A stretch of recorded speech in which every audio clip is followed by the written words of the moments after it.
Coming up on this episode of Nintendo Cartridge Society, Mortal Kombat!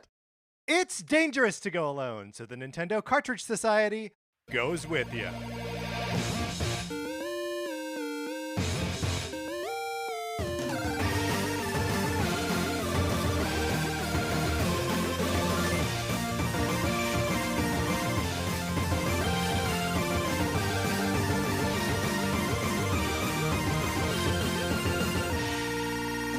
Welcome to Nintendo Cartridge Society. My name is Patrick Ellers, and I am joined, as I am always joined, by my co-host, Mark Mitchell. Mark, how you doing?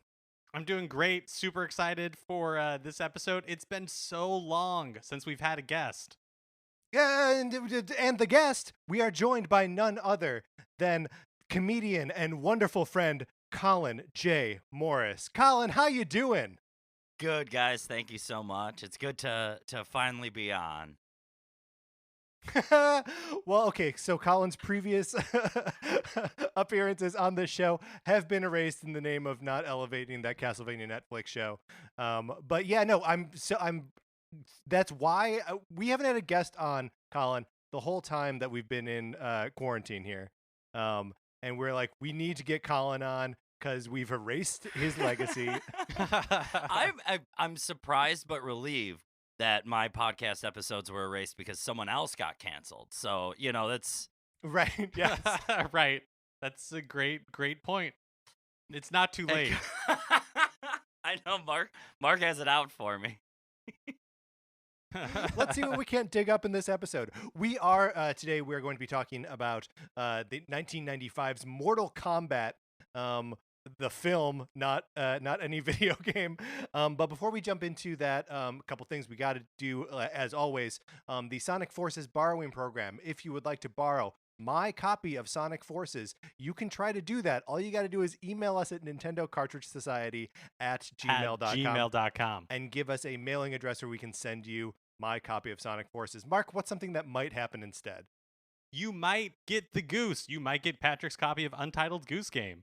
That's right. There is a Goose spoiler in the mix there. You may want Sonic Forces, but you might get Untitled Goose Game. You might want Untitled Goose Game, and you might get Sonic Forces. It's just whatever happens. Get on this list. It's a perfect program, of course. And then the last thing, we are not doing a second episode this week. We're just talking about Mortal Kombat. If you haven't seen Mortal Kombat recently, go back and watch it and then come listen to this episode.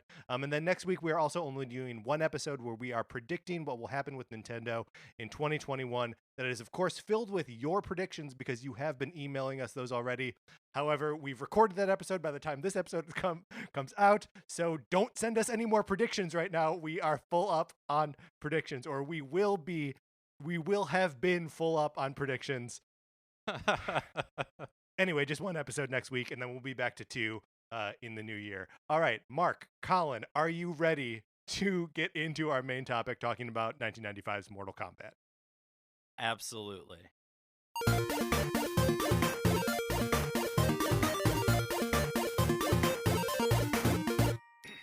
Okay, so I thought first thing is first that we should establish what our relationship is to Mortal Kombat as a franchise, as a concept, as an abstract entity, as a series of games and movies and whatnot.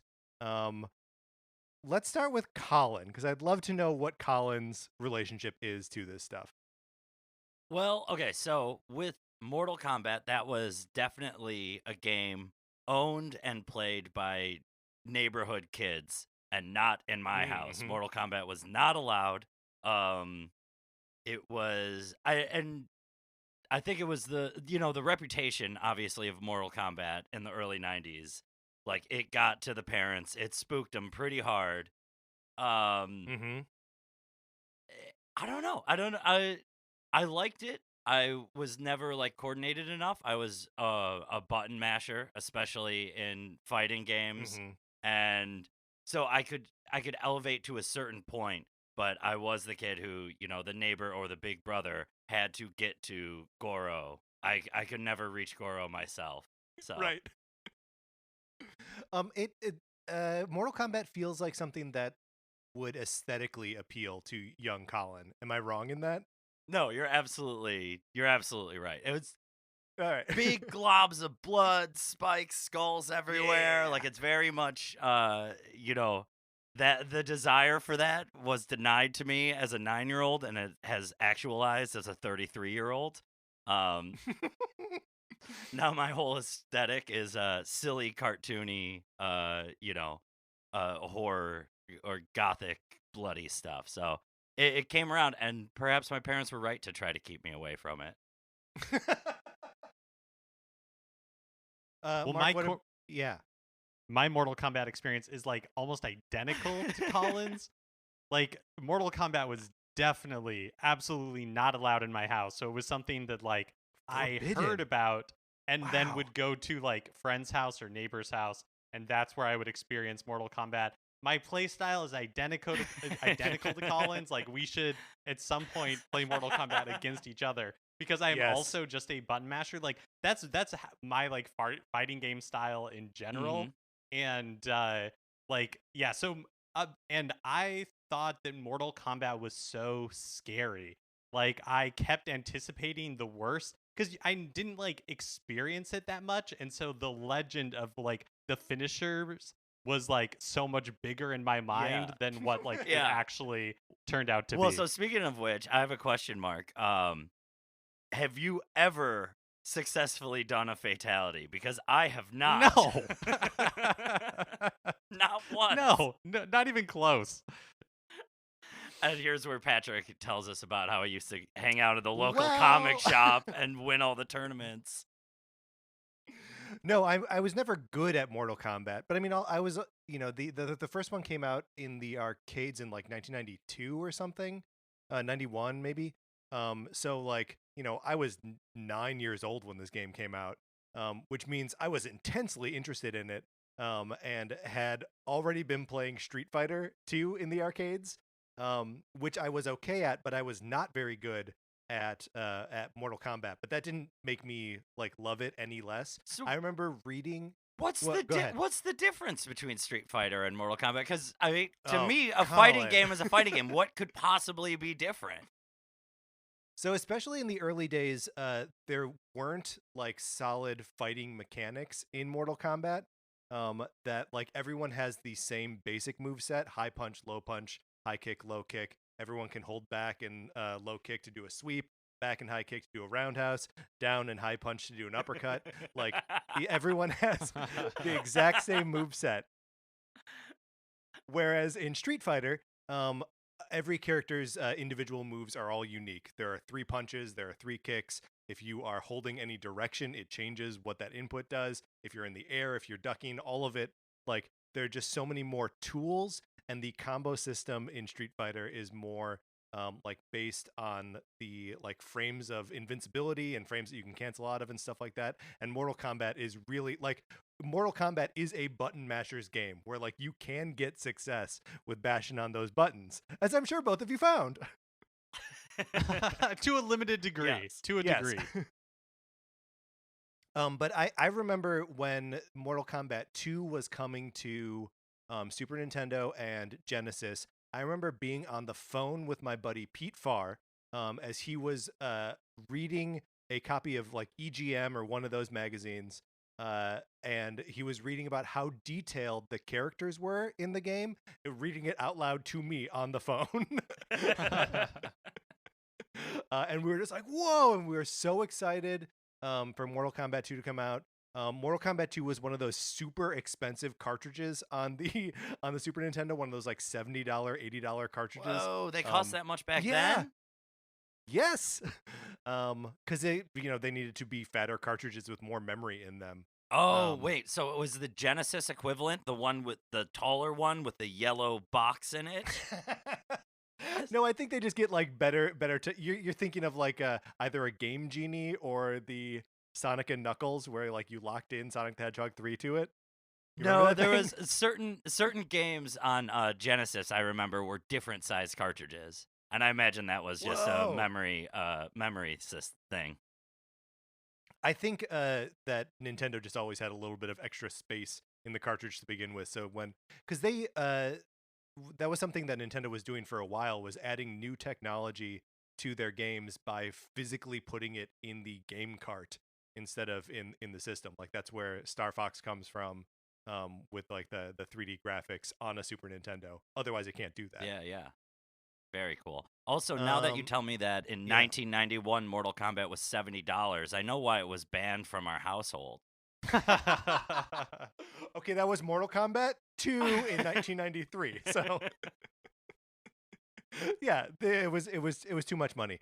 But I loved those games even mostly back then, and I'm sort of like just like an observer of the series now. I haven't picked up a new one in a while, but I always liked them aesthetically. And I always try to make myself watch a video of all the fatalities strung together. But they've gotten so gruesome. Have you guys seen a recent fatality? No. I think I saw some of the ones around like X or whatever game that was. Yeah. Where like They're people's faces horrifying. are getting sliced off. Yeah. People's faces are getting sliced off. People are getting like ripped in half. There's a Johnny Cage one in the most recent game in Mortal Kombat 11 where he uppercuts their head off, and then they do like like stop take, and there's like the clapper, like the marker, and then they like do take two, and then like he does it again, and like they do it 3 or 4 times because it's like they're trying to get a good take of this uppercutting the head off. That's very fun. It's good silliness. But okay, so I think we all understand where we are with Mortal Kombat abstractly. Mortal Kombat the movie, which is what we're talking about today, 1995. Had we all seen this before we watched it for this? And if so, when? Mark, you're already shaking your head. I'd never seen this movie. It has like a reputation from like the back pages of EGM where like Sean Baby would make fun of it or something. But I had never seen it before. Colin, had you seen this movie before? Many times, yes. This was, and again, it's probably because you could rent this from the video store for $3, and that's how I could have access to Mortal Kombat as opposed to getting a very expensive game. And I always was more into movies than video games, generally speaking. Yeah. But yeah, Mortal Kombat. Today was probably like, if I had to guess, my 7th or 8th viewing overall in the last 25 years. Yeah, again, 25 years. We are, of course, celebrating the 25th anniversary of Mortal Kombat. Colin, had you watched it recently? No. Like within, because I know I also saw it a lot when it came out. I saw this movie in the theater. Mhm. I may have seen it twice in the theater. I don't recall. And I saw it, a couple other times in like junior high school and high school. But it had probably been about 20 years since I had seen it. So I forgot, basically everything that happens in this movie. There were a bunch of times where I was like, is that Ali Larder? And then it wasn't, Yeah, I was actually really surprised by this viewing of it today, because it is the first time I was ever aware of any sort of plot in the movie.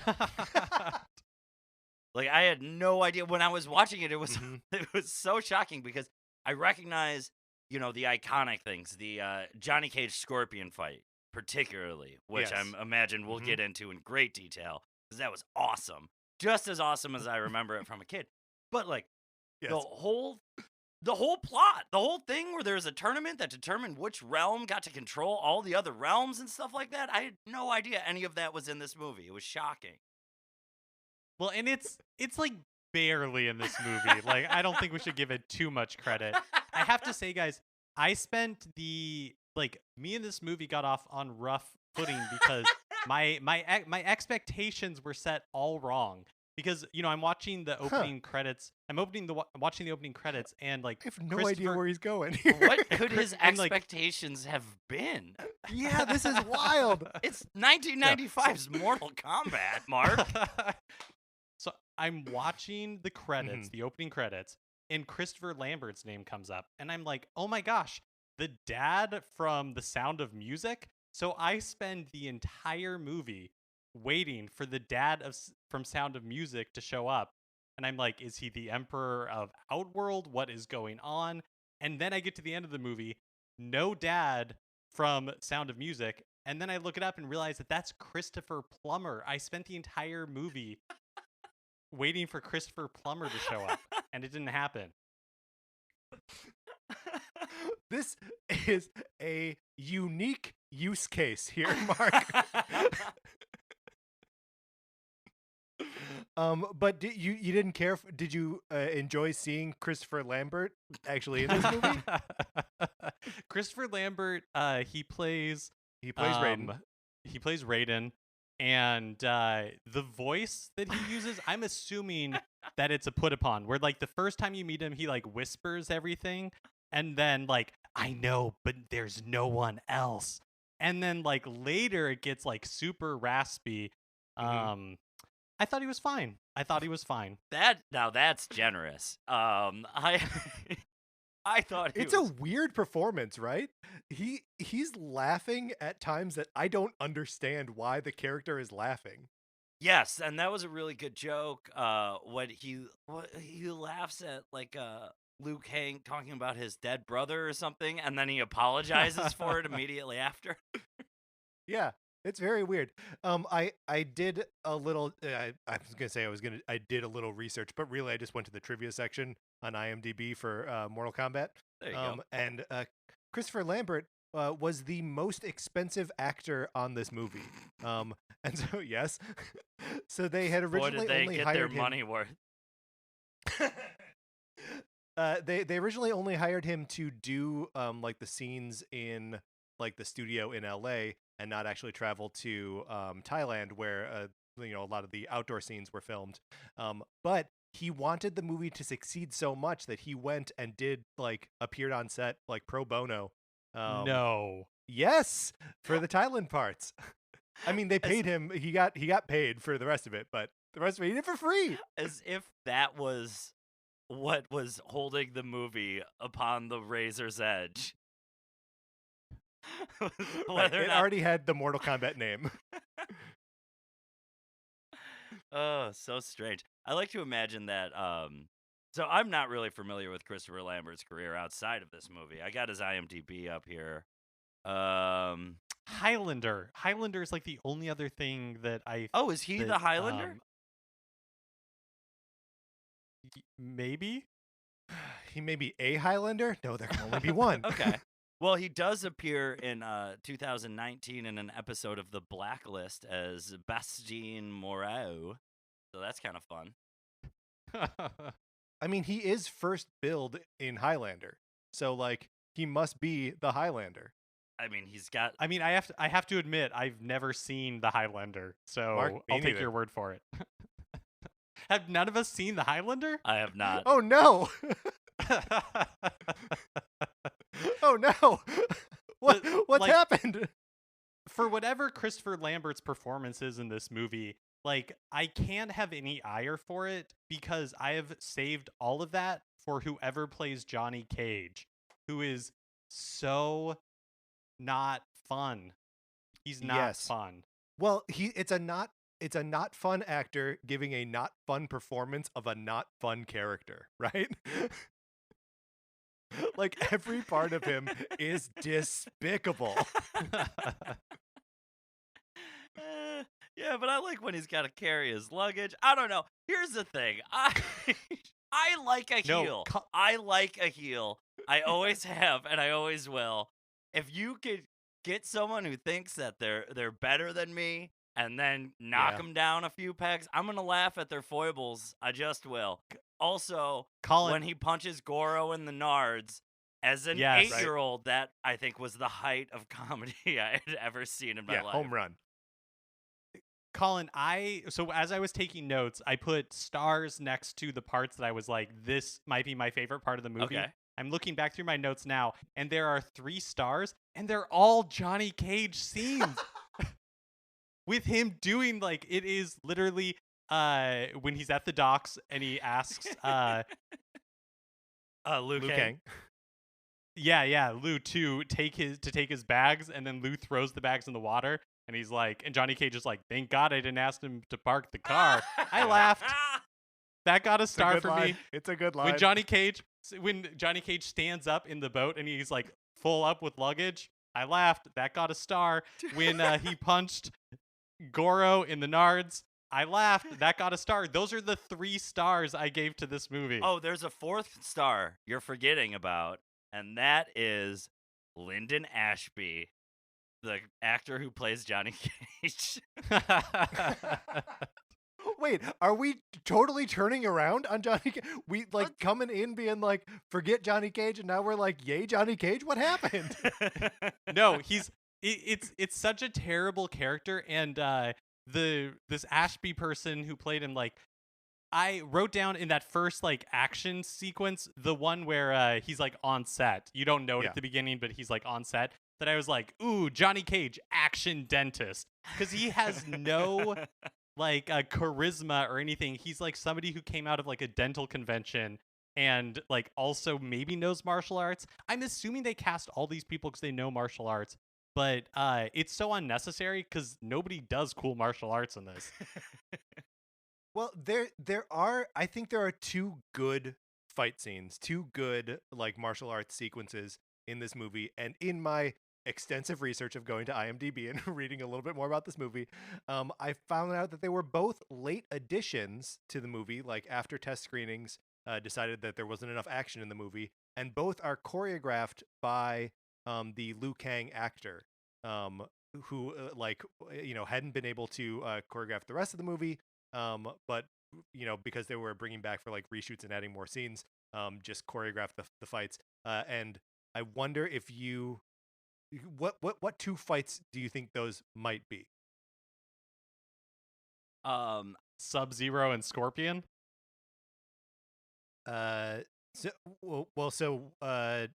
those are both in the Scorpion, sort of.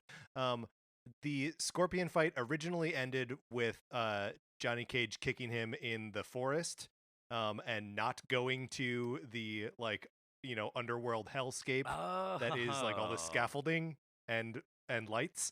So that part what was added and choreographed by that actor, and then the fight with human reptile in Outworld was also added late, and I think that's the best fight in the movie.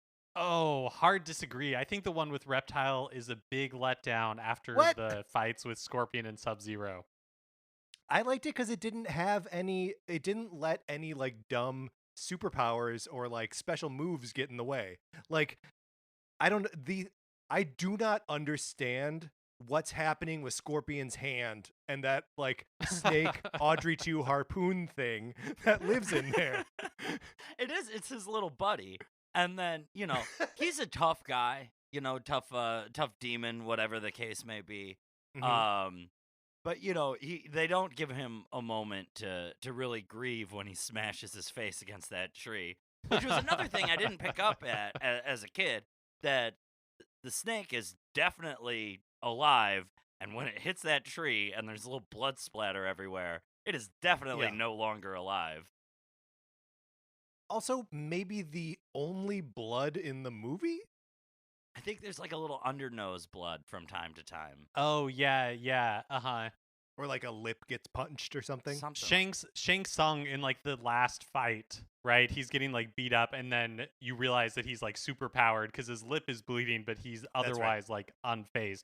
I don't want to skip too far ahead, but talking about like Bloodless, I could not believe that Chekhov's spikes at the very end, we don't even get to see Shang Tsung like land on them. Even like it's possible in a PG-13 movie. I could not believe how like lack of Mortal Kombat-ness there was in the Mortal Kombat movie. Yeah, so let's talk about that a little bit, because it is crazy how a video game franchise that is notorious for its hyper-violence and levels of gratuitous gore gets adapted into a movie form where violence and gore are commonplace, and it's not present. Like there's a point in this movie where Goro is holding the four-armed Prince Goro is holding Art Lean over his head. This character that we meet on the boat and then only ever see again during this fight. And I was like, oh man, I don't remember him tearing this guy in half, but I can't wait to see him do it. And then nothing happens. Yeah, Art Lean's death is so lame. Because you have Goro there, and he like is in his grasp, and everybody's like, "Do it, kill him!" And then he just kind of like bonks him on the head real hard. Yeah, it is a stone cold bummer how little gore and hyperviolence. No one even gets a head cut off. What is this movie? No, the Red Hood, he gets decapitated. Oh yes, no, that you're right. I'm sorry. Trying to think, are there any other decapitations? So it's a lot of falling. I guess the guy that Sub-Zero. The guy that Sub-Zero fights during that banquet that they just ruined for no reason, he gets frozen and shattered, and like Kano afterwards is like, I saw his guts and everything. And it's like, well, okay. Well, he hung around and waited for him to defrost because he just had to know. That's right. Yeah, he took a piece of him with him back to his room and just waited for it to melt. Speaking of like Sub-Zero and Scorpion, and I guess like Human Reptile as well, it's amazing how like not cool those costumes look in the movie. Like the pants, the cut of the pants is like all wrong. It's like they're like busboys at Red Robin. Yeah, that is true. I mean, they're not helped at all by like their characterization in the movie because they're just goons, right? They're just superpowered goons.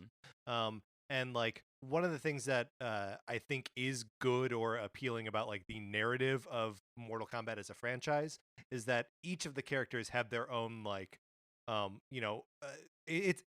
Mortal Kombat movie should almost be like a Avengers style event where you're like, I can't believe that this like warrior who fought his way out of hell and this like other guy who is part of warring ninja clans and also this movie star and this international criminal and then like this SWAT team, military, whatever, and Sonya Blade, that like all of these disparate pieces come together and have to fight in this tournament. And the movie sort of necessarily is like, okay, well, a lot of these characters aren't characters. They're just punch machines. And like, I just, Scorpion's so cool and Sub-Zero is so cool, but like they are so painfully uncool in this movie.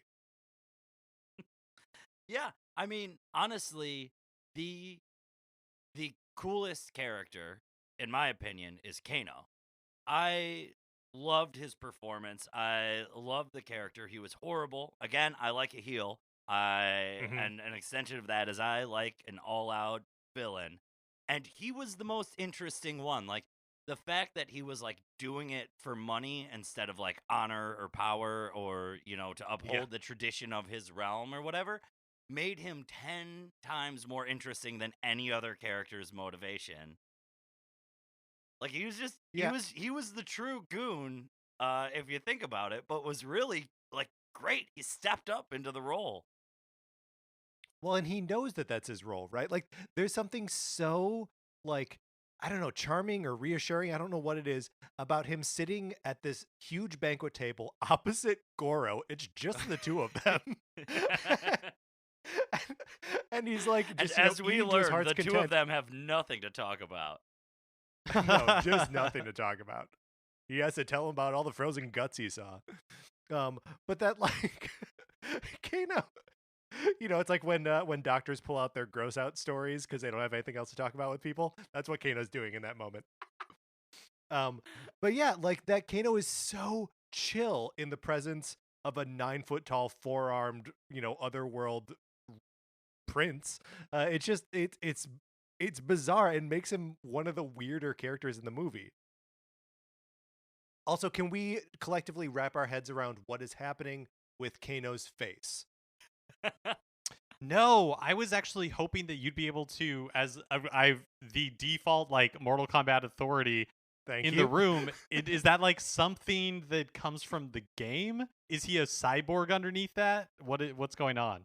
I mean, in my opinion, everything about Mortal Kombat the game, like in the early days, and Mortal Kombat the movie, like how and why are so far beyond the point. It's like it's like a bunch of frat guys just got together, but not even like your typical frat guys, like frat nerds, like the ones who really love kung fu, but for the wrong Yes. reasons. Like they got together and like The white guys that like kung fu. I mean, and as being among their ranks, I felt very seen by the Mortal Kombat movie. I think it's just like a cool looking thing, and they decided to go with it, right? No, but I want to dig into what it looks like is happening there. So like I think there are two options, right? And one option is that Kano's skull, or the majority of Kano's skull, is metal, and like Mhm. the skin is starting to like grow over the parts of it. So like, but there's still a big chunk revealed. Or there is a like metal plate that is like grafted on top of his head. But which is it? Is the skin under the under the metal plate, or is the skin covering metal? Which is it? Mark, any To me, hypothesis? Yeah, to me, what it looks like Yeah. is that he's like a Terminator. Yes! And and so he has like a metal skull, maybe entire metal skeleton. Although I guess not, because Sonya like breaks his neck. We will talk about that because it's absurd, but keep going.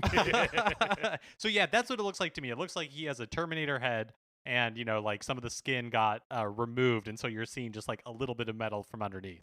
Interesting. I always assumed it was the exact opposite. I thought he lost his eye and like his what do you call that? Like his orbital socket or what have you. Like that whole chunk Yeah. of his skull came out in like a fight or a factory accident. I don't know.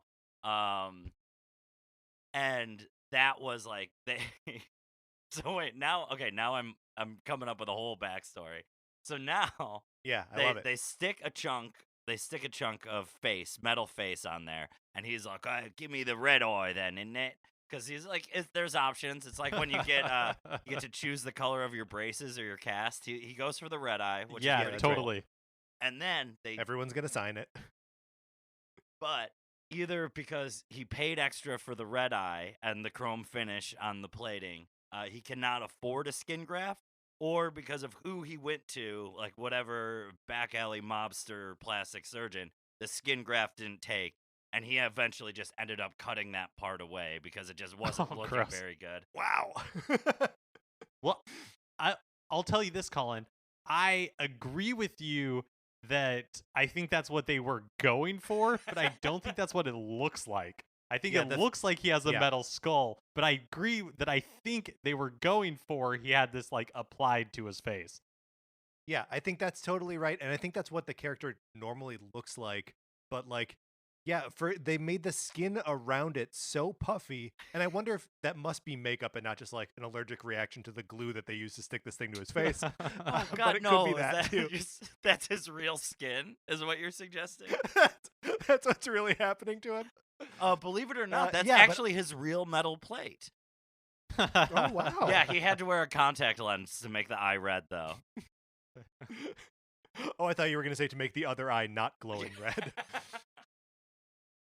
Fun fact about this actor, who I'm not going to look up the name now. He's not Australian, but played the character as Australian. And then they changed the identity. Changed the identity of Kano in the games to be Australian. He was not previously. That's a difference maker. That's like, like no small parts, right? Am I right? That's hilarious. Also, this is how well I know accents. I looked up Trevor Goddard, which is his name, earlier today. Yes. And his bio says he's from England. I just assumed that was an English accent. I could not tell that was an Australian accent whatsoever. Is it? Well, apparently, I mean, it was convincing enough that that's why they changed the nationality of the character in the games. I don't know. Again, the guy doesn't have a lot of screen time, and he just oozes charisma the whole time. So, can we talk a little bit about the fight between Sonya Blade and Kano? We're sort of all over the place here. But Mark, you brought up that he gets his neck broken by Sonya, and she does like like a leg grab. Like it seems like she's gonna do a thigh grab, but has him caught squarely between her shins. Yeah. And like around it, I the don't- ear, no, around the ears too. Her ankles are not locked. She is just pinching her shins around his ears, and it's enough to submit the Robo Man. He cannot fight any further after that. I was really let down And- by that. Speaking of choreography, Oh, so disappointing. so disappointing. Yeah. That is the only storyline. I mean, you have Liu Kang's thing, with avenging his brother, and they talk about that a lot, but they don't really ever talk about the relationship with the brother, right? That's just like, oh, my brother's dead. I'm mad about Right. it. That's all they ever say. But like, Sonya has like much better revenge story in my mind, or at least the actor emotes better. And then you get to that fight where she's finally facing him, and it was so boring and like 20 seconds long. Yeah. Well, and like Kano comes into it brandishing like the biggest, scariest knife someone could ever bring to a fist fight. Mhm. And then like it becomes a non-entity like right away. That's a problem with a lot of these fights. Like, okay, the one right before Sonya faces Kano, when it's like Liu Kang versus the like cheetah guy. I don't really know what his deal Oh, was. the guy Like he with the wasn't really a braids? cheetah, but he had like like they like Mhm. gave him animal noises on the soundtrack.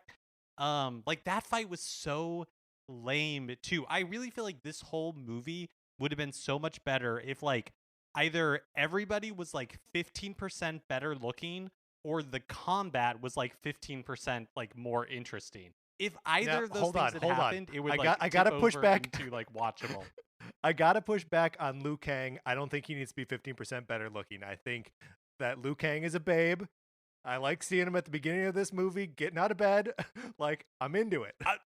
Yeah, no. Don't get me wrong. In my personal hotness rating for this movie, Liu Kang is number 1 with a bullet. Okay, Mark, like Liu You Kang. know that's how we end every episode, right? It's why our Mario episodes go on so long. Honestly, I don't. Oh, jeez. I can't think of one cast member who. Where is there room for 15% better looking, Mark? Oh no, you all Come on. So wrong. Okay, I think you have Liu Kang is number 1. Katana and like Sonya are up there. Kano is like close 4th. Scorpion and Sub-Zero are like tied.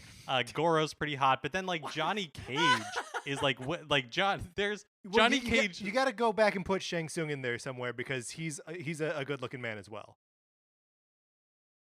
Okay, maybe between Kano and Scorpion and Sub-Zero, just because like we can't see their faces. Oh, just put Sure. him between Scorpion and Sub-Zero.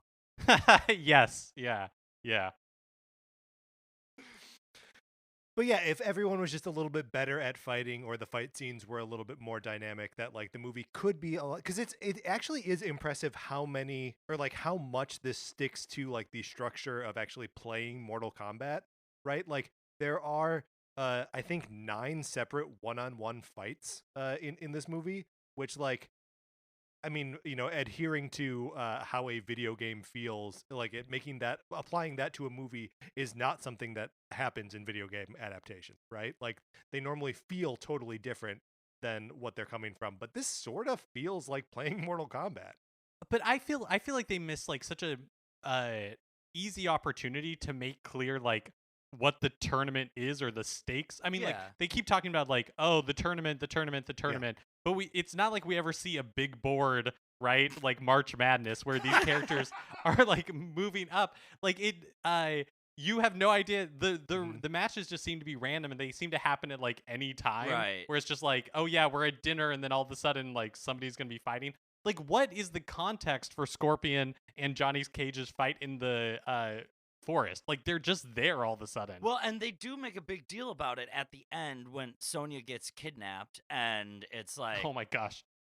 dude, they did Sonya pretty dirty in this because, all right, so they set up Yeah. the whole thing where one of those 3 was going to determine the destiny of the tournament, right? It's like, these are the Mhm. 3 most powerful fighters of mankind. And then when Sonya gets done dirty in the Kano fight because the choreography stinks, right? Then Mhm. really doesn't do much except argue with Johnny. Johnny gets 2 marquee fights. He gets Scorpion and Goro. And then Yep. Liu Kang gets, I think, 2. Yeah, I think he gets 2 Luke. more fights in the meantime. And then Sonya shows Mhm. back up at the end, and all she does is get kidnapped and, like, refuses to fight. Where's the character who's, like, refusing to fight? Where has she been the whole movie? I feel like she would have been like, heck yeah, let's fight. I'll rule you. And I think it would have been cool even if she died in that fight and the guys then show up just as it's too late, you know? Yeah, it's. Go ahead, Mark. I was just gonna say I laughed so hard when so she gets kidnapped.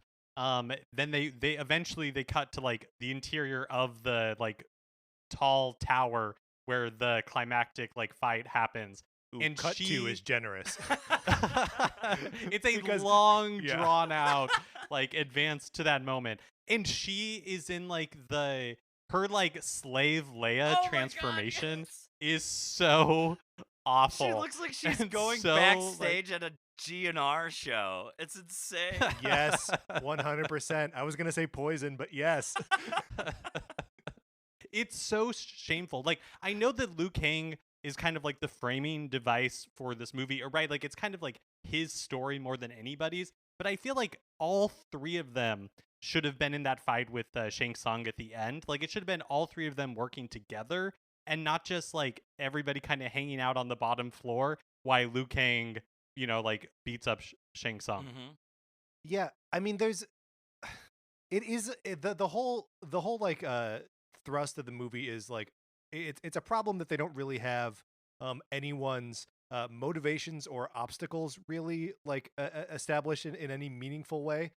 Like right at the beginning when Raiden is addressing the 3 of them, he says like you have to get over your ego, looking at Johnny Cage, looking over get over your obsession over your enemy, and he's talking to Liu Kang, and your quest for revenge, she says to Sonya. And then like Sonya doesn't need to get over it. She just gets revenge and then becomes a damsel in distress. And then the other 2 aren't like ego and your desire to defeat your enemy.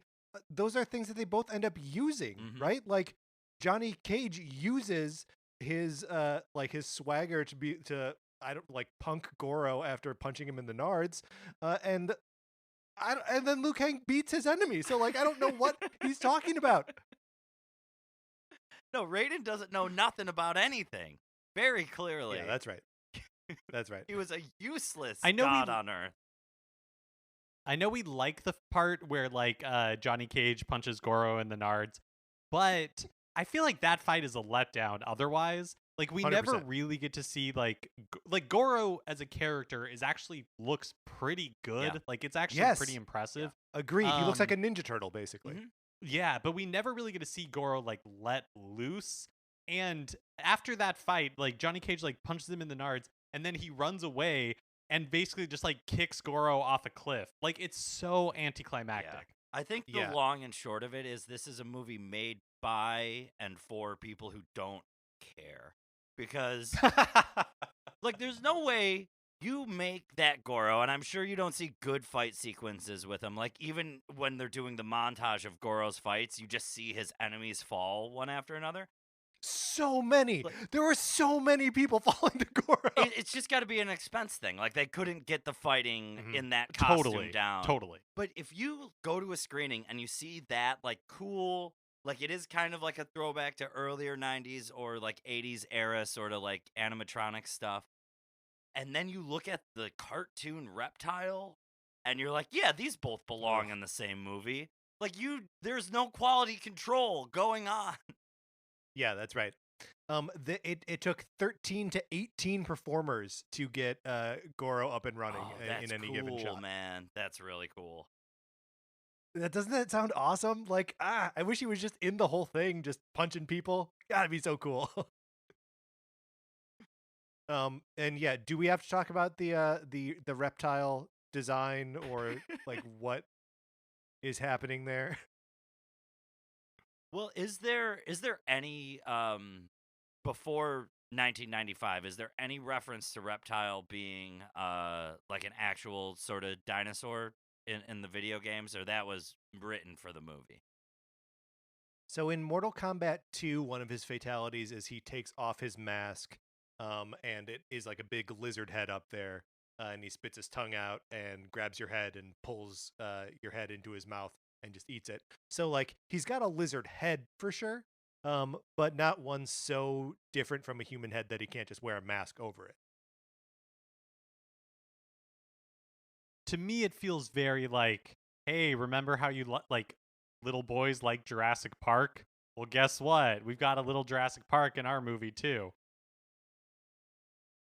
Very little Jurassic Park. And in this scene, he's invisible because then we don't have to render him so much. How did you guys feel about the music? I laughed really hard the first time like the fight sequence kicks up and you hear Mortal Kombat. So the very beginning of the movie, like the opening moments of the movie.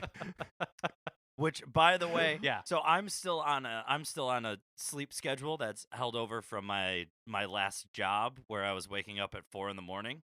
So I decided, boy. okay, 6 a.m. Like I've waited long enough. I can start Mortal Kombat. Totally forgetting that is the first noise that will come out of the television, and scared my girlfriend very much half to death at that first opening scream. But it was all worth it. I wish more movies did that. Like you're just watching Jaws and it's like the theme from Jaws. And then it's like exactly. Ba-dum. Yeah.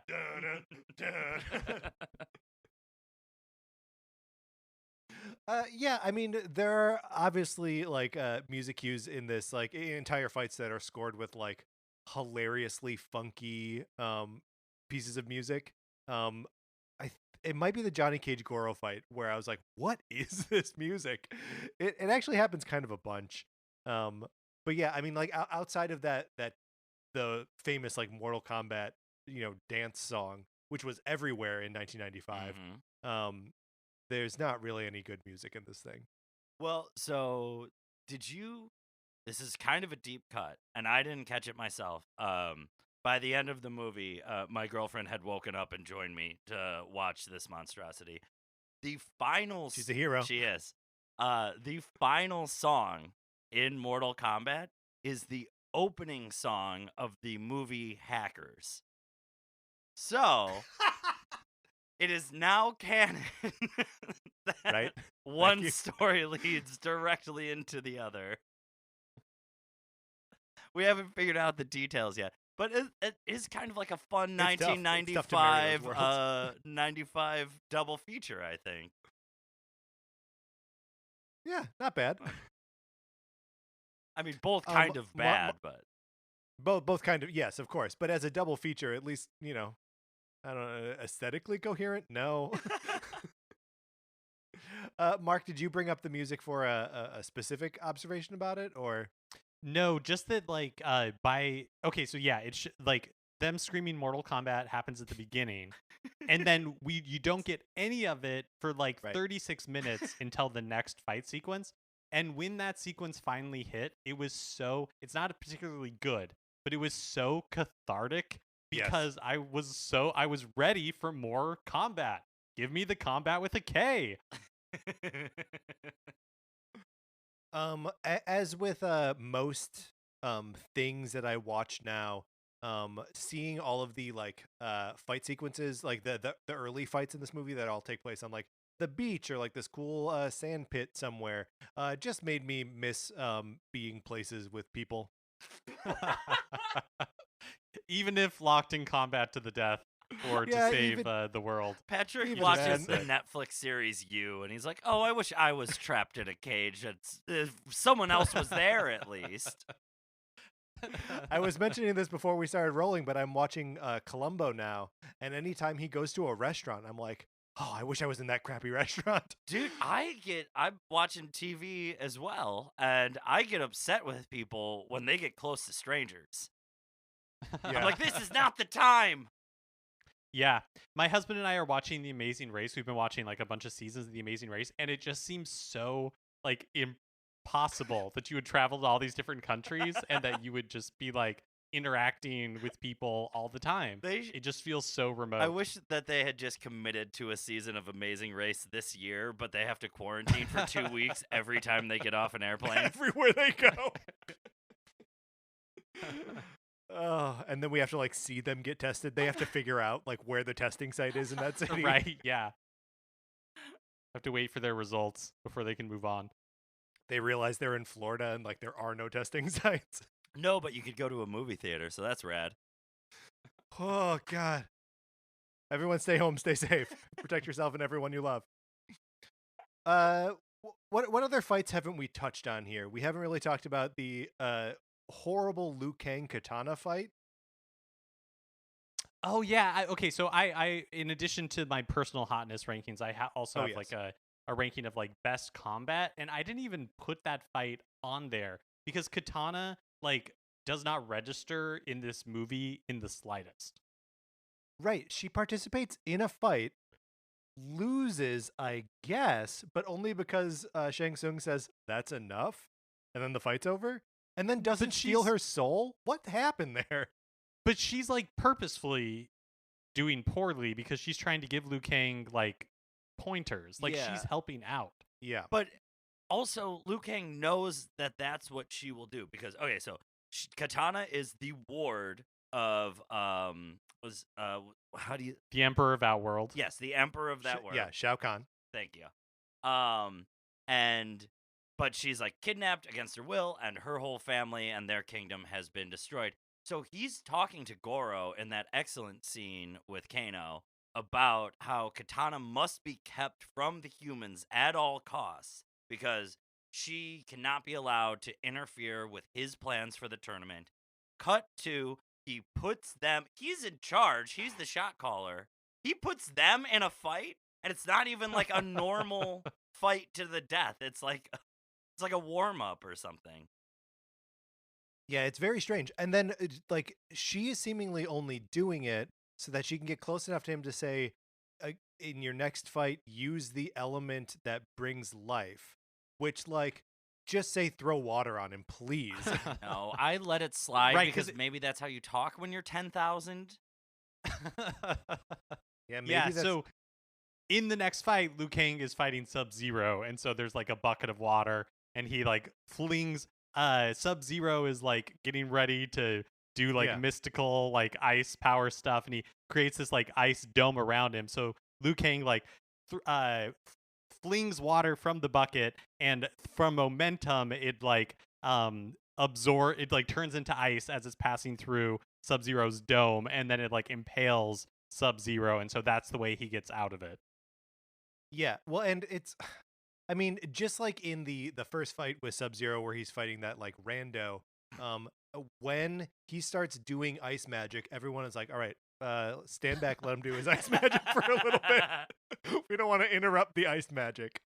I said the same thing. If I were fighting Sub-Zero and he started to do the ice magic, I would use the opportunity to punch him in the face. Yeah, personally. or the nards. It's so cold. Frankly. I'd get out of there personally. I wouldn't have been invited to the tournament, but if Johnny Cage can get in, anybody can get in. Yes, Johnny Cage is tricked in though. Yeah. Who he thinks is his former. For what purpose? Why did Shang Tsung want him to go? I think I don't know. Who was that guy that he was pretending to be to trick Johnny Cage? Was that like his strip mall sensei from when he was doing Taekwondo in the early 90s? Yes. Mm-hmm. Master Boyd. Yes, that's right. Right, Good notes, Mark. Johnny Cage's whole thing, it's so dumb. I'm sad that I'm even talking about it. Johnny Cage's whole thing is that the press doesn't believe that he is like actually good at kung fu. And so his Master Boyd, or Shang Tsung in disguise as Master Boyd, is like, boy, the press is really getting at you. Hey, I heard about this tournament. If you win this tournament, that'll sure like show the press that you know your stuff. And Johnny Cage, the dumb butt-kicking dentist he is like, yeah, that's a thing I'm gonna do. He walks it's so off set. Painful. That was not the final day of shooting because he was on a boat to Hong Kong the next day. Oh, I mean, they weren't even done shooting that scene because he has this thing with the guy, and we're gonna call it back later, and it's like it's actually kind of funny. The like, now's when you fall down. Oh, go ahead, put a now star you're next supposed to fall to down it. or whatever it is. Put a star next to it. More stars on the board. But yeah, so they're not even done filming this action sequence, and that's when he like walks off set because like the stunt guy doesn't fall on cue. I don't know. What were we talking about? Master Boyd. I do think we need to. I feel like we should determine, because I have my personal rankings, but I do feel like we should determine as a group what like the best fight sequences are. Okay, so by my count, there are 9 fight sequences. Oh wow. And I have 8, but I didn't count the one that you just talked about with Katana, so that okay. probably would be should we rule that one out, or should we include it in the lineup? Doesn't matter to me. It's going to be pretty low either way. Okay. So the there are let's as we go through this, let's try to like put them into categories of like good fight, maybe just good fight, bad fight, or like good fight, passable fight, bad fight. Yeah. Okay. So starting with Liu Kang versus this random guy, when the Tiger Man or whatever you said he had cheetah sound effects on. That's the, for me, that is the lowest. I would give that I'd give that a passable. Yeah, I think I put it in the passable too. I don't hate them fighting with the bow staffs. And it reminded me of right at the beginning of the pandemic, Sarah and I tried to watch Robin Hood, Prince of Thieves, a movie which does not hold up. But there is a lot of good bow staff fighting in it. It's closer to the bow staff fight in Robin Hood Men in Tights. Yeah. Okay, and then the next one is Sonya versus Kano. Ugh, bad fight. So disappointing. Pretty bad fight. Not only bad, but we already addressed it. Like I was kind of hanging the stars up on that one, and I feel like the movie set me up to do so. So I was really disappointed. Yeah. It serves neither character well. Yeah, agree. And then that's the end of Kano, the most charismatic actor and character in this whole movie. So yeah, so that goes in our not squarely not good category. The third fight is Johnny Cage versus Scorpion. Good fight. I mean, good fight. And you talked about the part when they go into like scaffolding hell, but this is, I would say, like the fight, and that's why I think it's so weird. Its placement. It makes sense that you were saying that like the cool part of it was added later, because the end of this fight is the most Mortal Kombat that this movie gets. Yes. Totally. Like Scorpion takes off his mask to like reveal a skull. The skull like gets cut in half. Like Johnny like cuts the skull in half using like the shield type thing, and then Scorpion explodes. Yes. Like it actually feels like Mortal Kombat, and it's the one time in this movie that I'm like, yes, the spirit of this video game. Yes, and there was the blood that we were so desperately craving, and not just like some blood, but like thick. Like you could see the platelets in his blood. Yes. It was gnarly, and then he gets cut, and blood oozes out while flames shoot out of the wound. It was very metal, very Mortal Kombat. It turns out all we were missing the whole time was a flaming shield that you can cut someone in half with. Like, that's all we were missing. Yes. And the clean strike through the skull to, like, cut it open like a coconut. Oh, yeah. Excellent. Beautiful. Excellent. And I know that it's just scaffolding in, like, a warehouse, but it looked cool. I liked it. I liked all this. It was like MC Escher's, like, scaffolding hell. Also, what a wonderful, like, legitimately, what a wonderful contrast from the beginning of the fight, right? Like, they're in a place that's very natural, very well lit, very green, and then they are transported into a very red, very, like, obviously fake inside space. And it's dark. Like, and I don't know. It is very effective in giving, like, two different visual impressions of space. Mm-hmm. Yeah, I'll rank it best fight. Ooh, best fight. Then the next fight here is Liu Kang versus Katana. Do we want to count it, or I mean, it goes in the bottom no matter what, right? I think it's poor. Yeah, poor. Right. I'm giving them letter grades as we go through this. I'm giving it a D. So far the previous ones, Johnny Cage and Scorpion is an A. Sonya Blade and Kano is a C, and Liu Kang versus the random guy is a B. Okay, next fight, round 5, as I have in my notes. Liu Kang versus Sub-Zero. This is the aforementioned use the element that gives life. This is a I disappointing kind of fight. liked this one. What? I didn't believe hate it. I don't believe it. I didn't hate it. Well, I feel the same way that you guys are like about Liu Kang and the like tiger guy. Like that one I don't understand. This one I thought was okay. Like I think Sub-Zero being impaled by a giant icicle is pretty cool. To me, it was so much was happening that was not the fight, and specifically not the fight choreography. It was like the bad special effects. It was Sub-Zero waving his arms back and forth. It was Princess Katana appearing to reiterate, use the element that gives life. About even that. though her last I words forgot to about him that. were "remember my words," and then she shows up during his And it was- fight to repeat her words. It was like 4 minutes It ago was- in the movie, too. In movie time, it was so close. I forgot that she physically shows up in the room to do it. It's not even like a voiceover, like a flashback or anything. Wait, She hold on. shows She- up during the fight. She does show up during the fight, but it is voiceover. I know, though, it's right? both. Like, It's the worst of both worlds. yeah. Mark, come on, this has got to be in the bottom class there. I think it's a C. I think it's Okay, a it's- C. I think we it's a balance C. it all out. I give it a thumbs down, but yeah. So The 6th fight, which is Art Lean versus Goro. Bad. Yeah, it's pretty bad.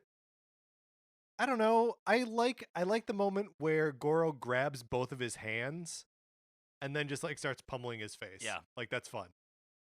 I was gonna say, like, because of the emotional weight it carries for all of our main characters, watching Art Lean. Oh, right. Yeah. I mean, Johnny saw him fight in London once, so you can understand that how this is the most important character in the film to him. Why isn't this Jax? Oh, like dude, Oh, such a great point. Jax was a horrible actor. 100%. Like Sonya, the worst no, actor in this don't- movie. Don't Sonya! go. Guys, I don't think he's any worse than anybody else in this movie. I You're thought he was out fine. of your mind. You are insane. He was real bad. He was really, really bad. But I mean, regardless, the character should like take the Art Lean actor, make him Jax, and then like just so this character's death means something to anyone instead of, you know, like you said, Mark, Johnny Cage saw him fight once. Yeah, or you have Goro tear his arms off because he's Jax, and then his soul gets taken. But then when he's killed, all the souls get released, and instead of going up into the clouds or what have you, Jax goes back into his body and goes out and gets some robot arms, and now he's ready for annihilation. Come on, people. These things write themselves. So where do we how do we want to rank this one? Mark, I think you're probably right. It's probably a C. Yeah, if nothing else, it's really let down by like the climax of it, where he just gets bonked on the head, Yeah, like it's the Flintstones or something. yeah. I'd give it a D or a C. It's not a great fight. Okay. And then the next fight is, of course, Johnny Cage versus Goro. We got to give that an A or a B? A B for the Nard Punch. I think a B, but the rest of it sucks. Yeah. Oh gosh, it's so funny because the whole thing, when I was a kid, this was the one that really stuck with me, you know. But I loved Johnny Cage, so what can I say? But he's got the swagger. He does the sunglass bit, you know, when Goro destroys his sunglasses, and he. Ooh, that's pretty good. That's pretty good. It's like Those were $500 sunglasses. exactly like the fact that he's just hanging. I like when Goro's hanging onto the cliffside and he does nothing and just waits for him to fall. Instead of like in classic movie form, you know, he would like do something to make him fall. Doesn't he say like now's when you fall or something like that? He does say now's when you fall. Yeah. And he just obeys. The special effect of Goro falling is among the worst in the movie, and I'm counting even the like spiral up that tower at the end in Outworld, because it's not even clear to me that Goro is falling down. It appears as though he is like receding rapidly into the distance, like is somehow falling horizontally into a field of clouds. Almost as if Well, they I think put him on that's- a dolly in a green screen. Yeah, I was gonna say. I think that's exactly what he's doing. I just want him to drop a puppet from the top of the mountain. That's all I want. Like a Kids in the Hall sketch. All right, the next fight, we are in Outworld now. This is Reptile versus Liu Kang. I hated this one. Really, this one felt I like thought a it was meat so and bad. potatoes. No. Like it felt like a fight between like two karate dudes. I liked it. I like it too. I like the aesthetic of the Outworld, the very like purple scheme, like sort of dramatic theatrical lighting of the whole situation. I really liked I forget the name of the actor, but Liu Kang, his performance after he goes through the wall and he like struggles to get up. It's a very brief moment, but interesting that you said he choreographed that one, because I was like, oh yeah, that's probably what it feels like to get thrown through a brick wall. Like I felt that moment very briefly, and I appreciated that. I'd give this like a B+. Liu Kang is great. Yeah. This is also he's wearing that like totally shredded up tank at this point in the movie. So like I'm very much on board with this version of Liu Kang.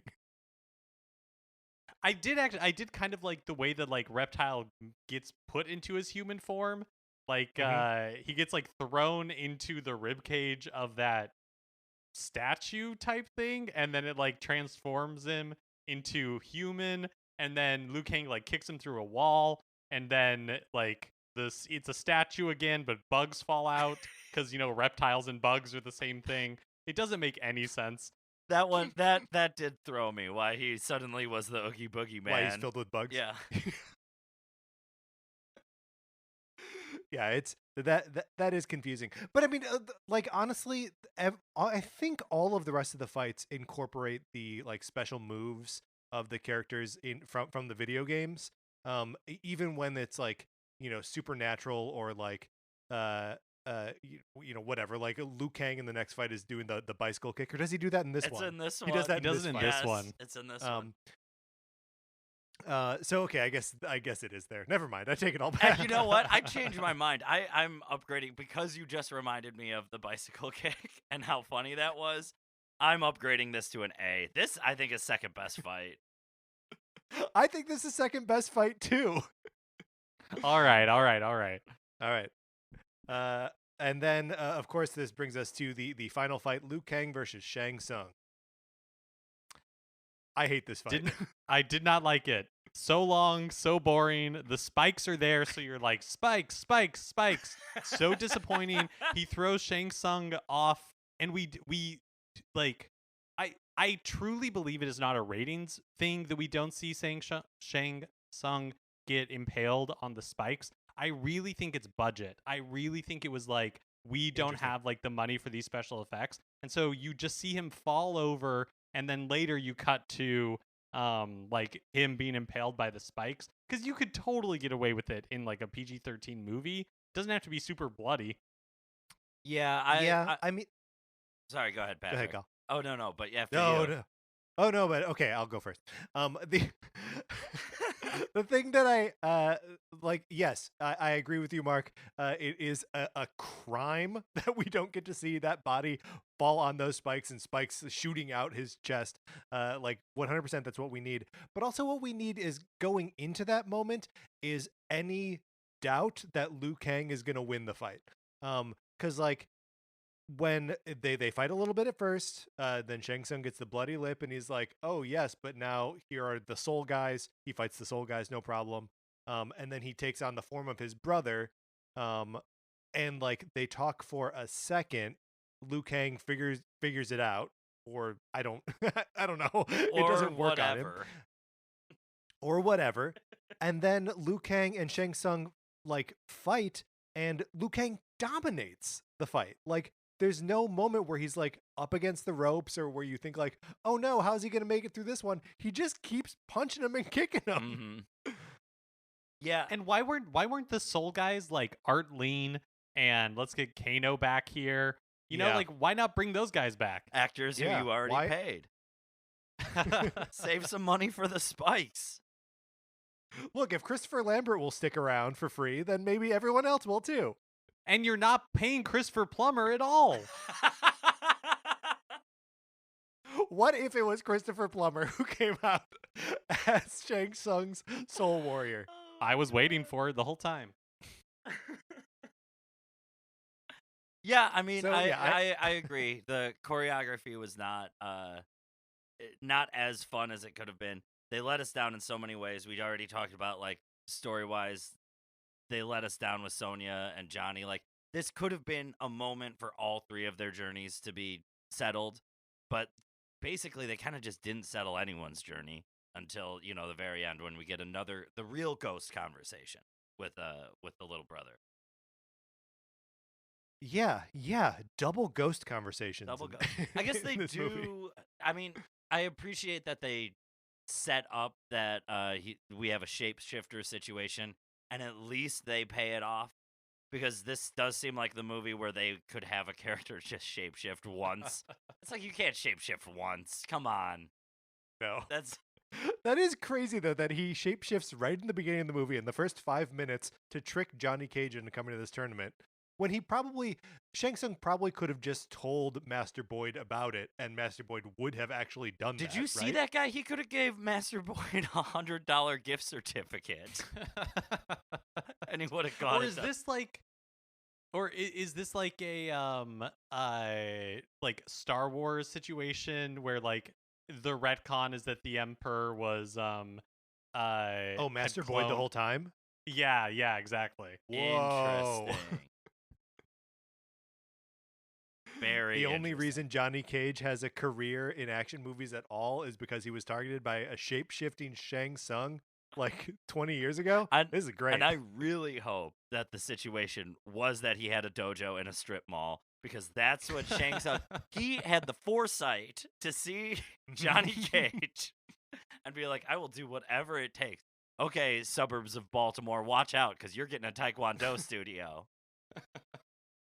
And all like the kids and everything that Shang Tsung had to like teach for so many years, right, to like keep the facade up, because you can't just have a class with only Right. Johnny Cage in Oh it. yeah. His parents would never allow Right, it. and you got to show the parents, like, no, we've been open for 7 years. Like, this is a reputable brick and mortar business. We're a pillar of the He's community. accredited for sure. Also, it's also a bummer that he doesn't transform into anyone for fighting purposes, right? Right, completely. Well, I mean, Like, he the should- brother. Yeah, but not to like punch Liu Kang. Like, Oh, I see. Yeah. Actual, like, yeah, that would have been cool. It would have been cool. You have him do like 10 people, and then you got like a cool Benny Hill sort of choreography where he gets punched like Yeah. around a corner and then comes out as someone else. yes, 100%. Or he could turn into his friends and fight him as Johnny Cage. Mhm. That'd be cool. Fight him as Sonya. That'd be cool. Yeah. Fight him as Raiden. Really demoralize him. That would be cool. I'm bummed that we don't have any Raiden fights in this movie. I think that's a loss. How are we ranking this one? What letter grade do we give it? C? I'll buy that. D? Yeah, I think an apathetic C. Okay. Do we actually need to go through and rank them now, like in order, or just putting them in categories? Is that enough? I think putting them in categories is probably enough. Okay, good. It's more due respect than they deserve.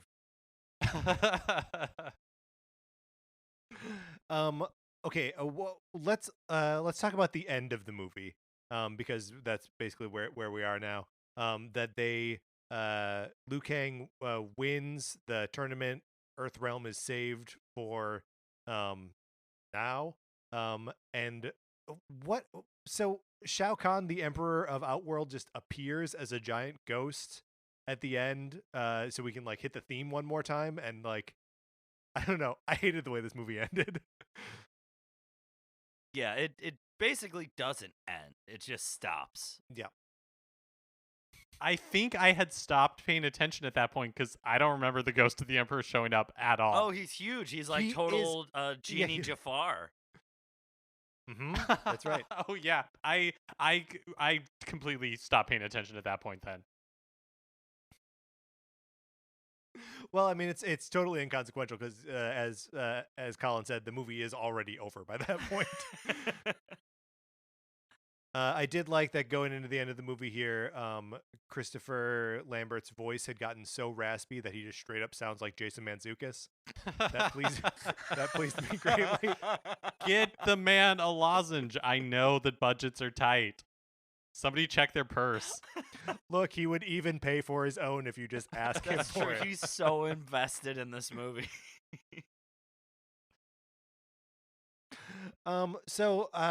Mark, your first time watching this movie, Colin, your first time in a long time. How do you feel about this movie now that you've seen it as an old, tired person? I hated this movie. I hated it. It was so hard for me to watch. I don't recommend it. I've already listed my favorite parts, and somehow I think it tells you everything that I hated Johnny Cage as a character, like absolutely despised him.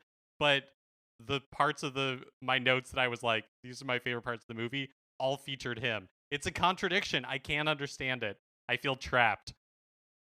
Yeah, I mean, this movie is a gosh darn joke, man. It was in 1995. It continues to be 25 years later.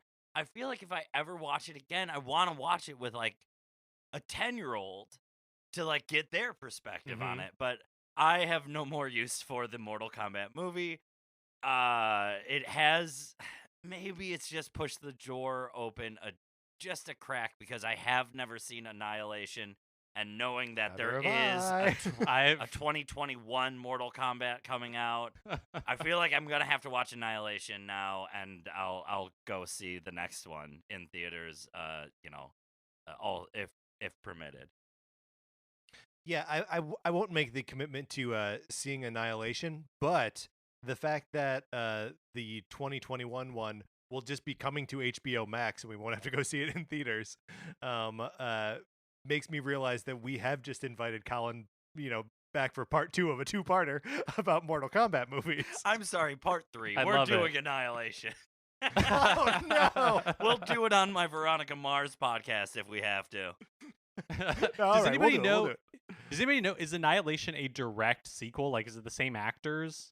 Some of the same actors, they couldn't get all of them back, but yeah, it's a lot of the same I think actors. Johnny, right? Isn't Johnny the main character of Annihilations, or am I just making that You up? stop that. We're trying to get him to watch this movie. I actually sort of had fun watching this movie. My expectations were super low.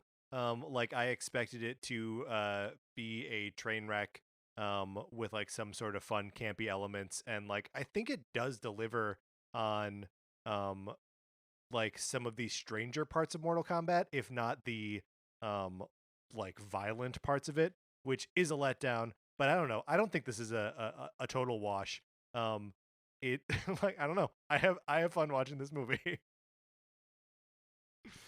All right, guys, that I think concludes our our discussion of the 1995 Mortal Kombat. Colin, thank you so much for joining us. Is there anything that you would like to plug? I mean, first of all, thank you guys for having me back. I always love talking to you guys, and I appreciate, like, you have no idea how much I appreciate you guys carving out a non-video game section of this podcast so I could come on and talk about stuff. It really warms my heart. I mean, anything to get you on the show, man. I appreciate that. That's very fun. Yeah, so I'm currently co-hosting 2 podcasts. One is Same Day Shipping, the show about real love and fake relationships, which I co-host among other people with Patrick, who you may know from this show. You might.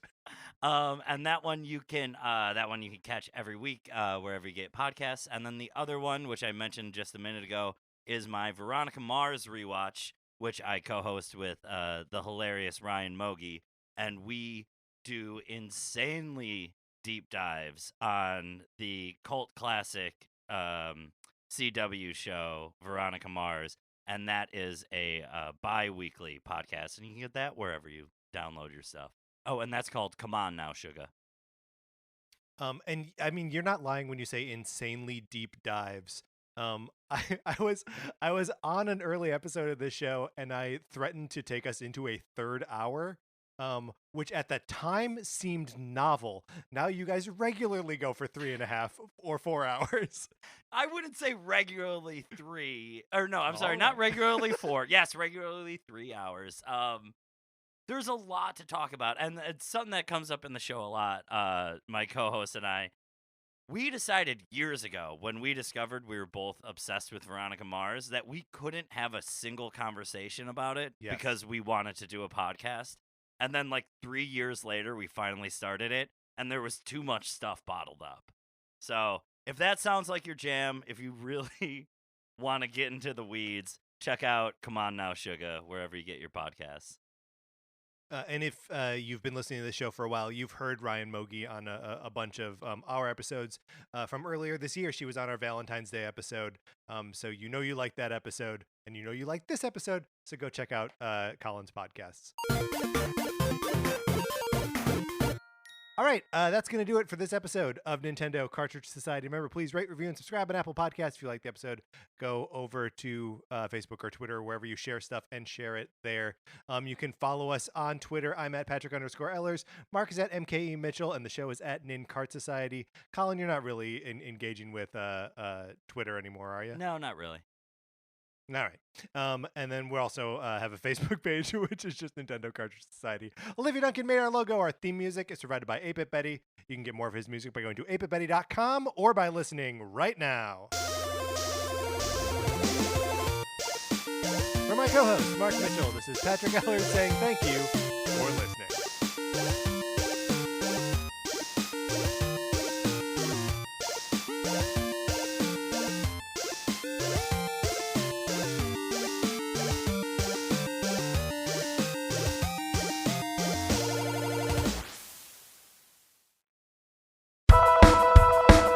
My name is Will Hines, and I am a ghostwriter, meaning I write other people's books for them. And I have a podcast called I Will Write Your Book, which are recordings of my meetings with my eccentric clients, such as a woman blocked after one sentence of a children's book about her dogs, a romance novelist who dislikes sex, and a man proud of having sampled everything in his local grocery store. This podcast has been described as fully improvised, played by some of the best comedians on the planet Earth. Hey, that's pretty good. That's I Will Write Your Book on Campfire Media. Campfire.